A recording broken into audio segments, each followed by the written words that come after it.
क्या आपको पता ही है कि डीडीसी के इलेक्शंस हो रहे हैं, प्लस सरपंचेस और पंचेस के इलेक्शन भी हो रहे हैं, म्यूनिसिपलिटी के इलेक्शन भी हो रहे हैं। इलेक्शन का दौर है। बहुत जल्दबाजी में गवर्नमेंट ऑफ इंडिया ने, होम डिपार्टमेंट ने ये फ़ैसला लिया कि यहाँ पे डीडीसी के इलेक्शन करेंगे। तो हमने people's alliance for Gupkar declaration ने फ़ैसला लिया कि इन इलेक्शनों में हम हिस्सा लेंगे, अपने कैंडिडेट्स खड़ा करेंगे और यहाँ जो फ़िरका परस्त ताकतें हैं उनका मुकाबला करेंगे, उनको यहाँ दूर रखेंगे।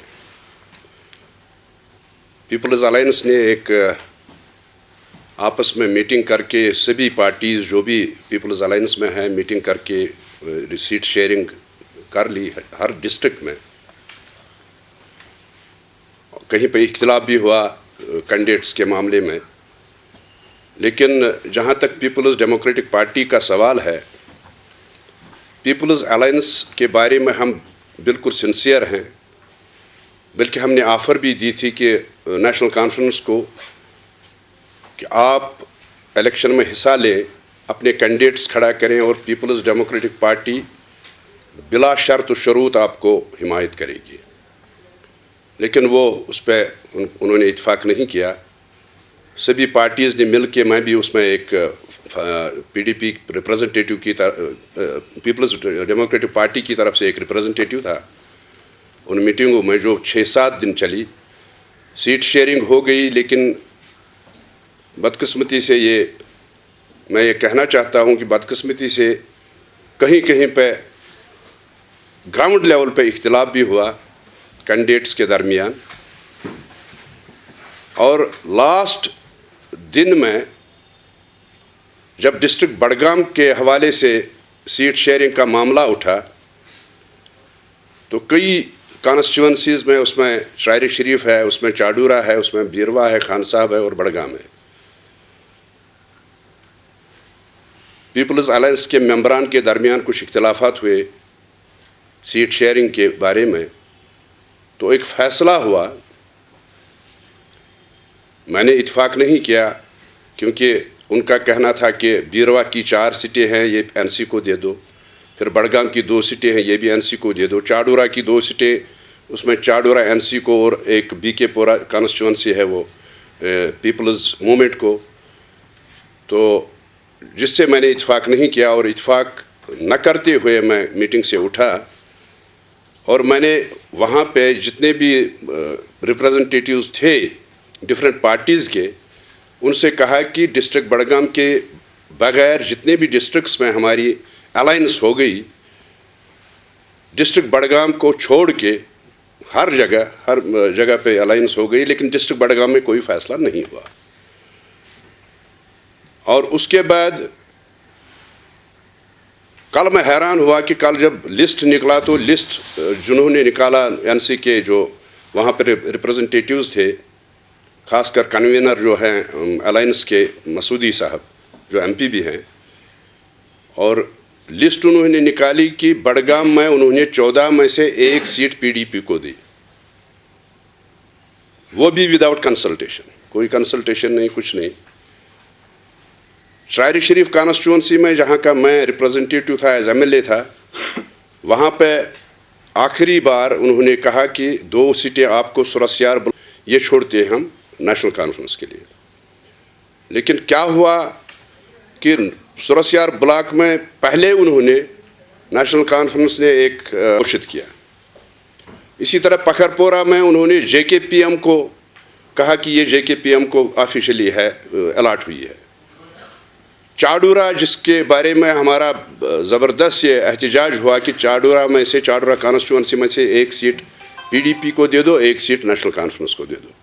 लेकिन उसके बरक्स उन्होंने क्या किया कि चाडूरा को अपने खाते में डाल दिया।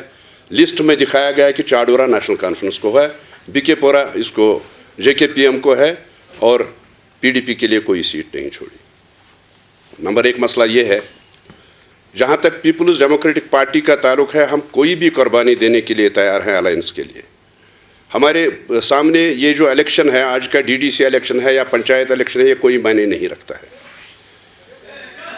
हम कोई भी कुर्बानी देने के लिए तैयार हैं, लेकिन मैं ये गुजारिश करना चाहता हूँ डॉक्टर फारूक साहब से, जो कि चेयरमैन हैं इसके अलायंस के, उनसे ये गुजारिश करना चाहता हूँ कि फिर से एक बार नज़रसानी करें और देखें। और ये भी देखा गया कि जहाँ पे पीपल्स डेमोक्रेटिक पार्टी को कोई सीट छोड़ी गई, वहाँ पर नेशनल कॉन्फ्रेंस का ऑफिशियल कैंडिडेट भी लड़ रहा है, उसने भी फार्म भरा है।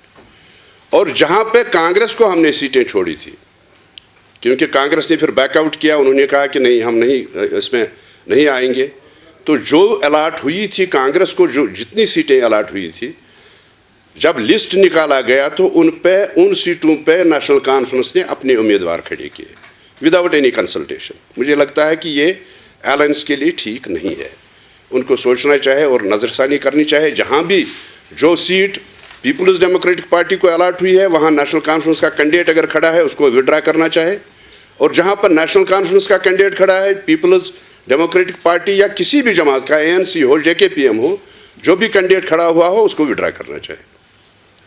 एक तो ये बात है।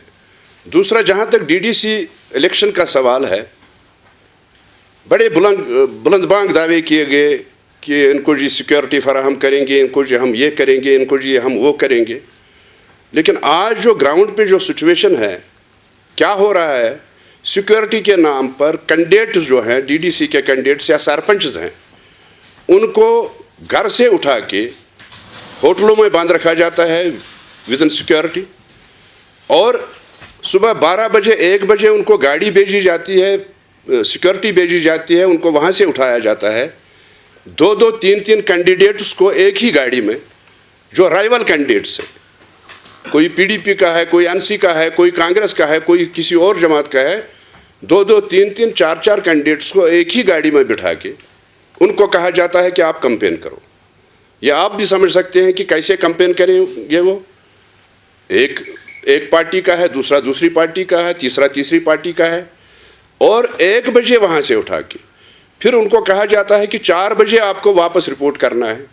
बच गए 3 घंटे, 3 घंटे में बड़गाम से कैंडिडेट को पहुंचना है यूसमर्ग, 2 घंटे उसको रास्ते में लगते हैं, 2 घंटे वहाँ से 4 घंटे लगते हैं कैंपेन।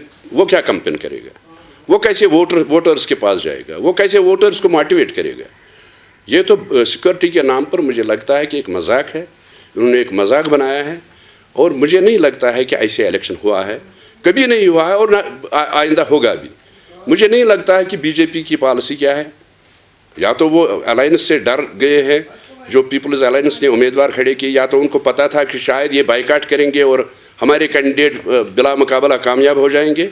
लेकिन जब उनको लगा कि नहीं, पीपल्स अलायंस भी इसमें आ गई, फ्रेम में आ गई, तो मुझे लगता है कि उससे डर के उन्होंने अब ये जो हथकंडा है ये आजमाया कि इनको सिक्योरिटी के नाम पर इनको जेलों में डाल दीजिए और हम इलेक्शन लड़ेंगे। देखिए, मैं आपको बताऊंगा, हमारे जो यूथ के प्रेसिडेंट हैं वहीदुर रहमान पारा साहब, वो कैंडिडेट भी हैं पुलवामा से, DDC के कैंडिडेट हैं, उन्होंने फार्म भरा है, कंटेस्ट कर रहे हैं इलेक्शन। मुझे लगता है कि ये जो आप देखिए टाइमिंग क्या है, अगर वो मुलवस है किसी भी इसमें क्राइम में मुलवस है, तो ये पहले भी कर सकते थे और बाद में भी कर सकते थे। लेकिन टाइमिंग आप देखिए कि उसने फार्म भरा, कंटेस्ट कर रहा है पुलवामा से, और उसको उठाया गया इस नाम पे कि इसका कई लिंक्स हैं। मुझे लगता है, या आपने इसकी ताज मोहिद्दीन साहब की बात की, मुझे लगता है कि ये यहाँ पे जो जम्मू कश्मीर में ये सियासत चला रहे हैं इस वक्त, इनका सिर्फ एक ही मकसद है कि जो भी अपोजिशन करे, जो भी अपोजिशन पार्टी का कोई लीडर हो, उसको दबाया जाए, ताकि यहाँ खौफ दहशत का माहौल पैदा हो जाए। ये वहीदुर रहमान पारा साहब की ही बात नहीं है, बल्कि जितने भी यहाँ कंटेस्ट कर रहे हैं वो भी डर गए हैं कि शायद हमने गलती की, हम फ्रेम में आ गए, पता नहीं हमारे साथ क्या होगा। एक खौफ दहशत का माहौल पैदा किया गया, और वो खौफ दहशत जो इन्होंने यहाँ पैदा किया, उस वजह से लोग अब पीछे भाग रहे हैं। उनका जमहूरियत पे जितना भी एतबार था वो एतबार नहीं रहा है। मुझे लगता है कि डेमोक्रेसी के लिए अच्छी बात नहीं है, ये गलत बात है। अगर कोई मुलवस है, कोई मुलजिम है, उसका ये देखना है कि अगर मुलवस है हम उसकी वकालत नहीं करते हैं, लेकिन टाइमिंग आप देखिए कि टाइमिंग क्या की है उन्होंने। दोनों कैंडिडेट हैं, एक पुलवामा से है, एक उड़ी से कैंडिडेट है। और ये तो जाहिर सी बात है, ये तो लगता है कि कुछ न कुछ गड़बड़ ये करना चाहते हैं। एटमॉस्फेयर कल भी देखने को मिला था एसएमसी के, जब जिसके बाद मेयर बिल्कुल, आपने देखा होगा कल जो ये म्यूनिसिपल कमेटी का चेयरमैन यहाँ पे मेयर बन गया, किन हालात में बन गया। वाह वाह वो कर रहे थे, वो बेचारे वो जितने भी म्यूनिसिपल कमेटी के वो कारपोरेटर्स साहिबान हैं, उनको मारा गया, पीटा गया और ऐलान किया गया कि वो उसने बड़ी अक्सरियत से, उसने भारी अक्सरियत से उसने इलेक्शन जीता है। तो मुझे लगता है कि ये जमहूरियत पे एक दबा है। एक तरफ ये दावा कर रहे हैं कि हम जमहूरियत के बड़े वो हैं, लेकिन दूसरी तरफ ये जमहूरियत को का गला घोंट रहे हैं।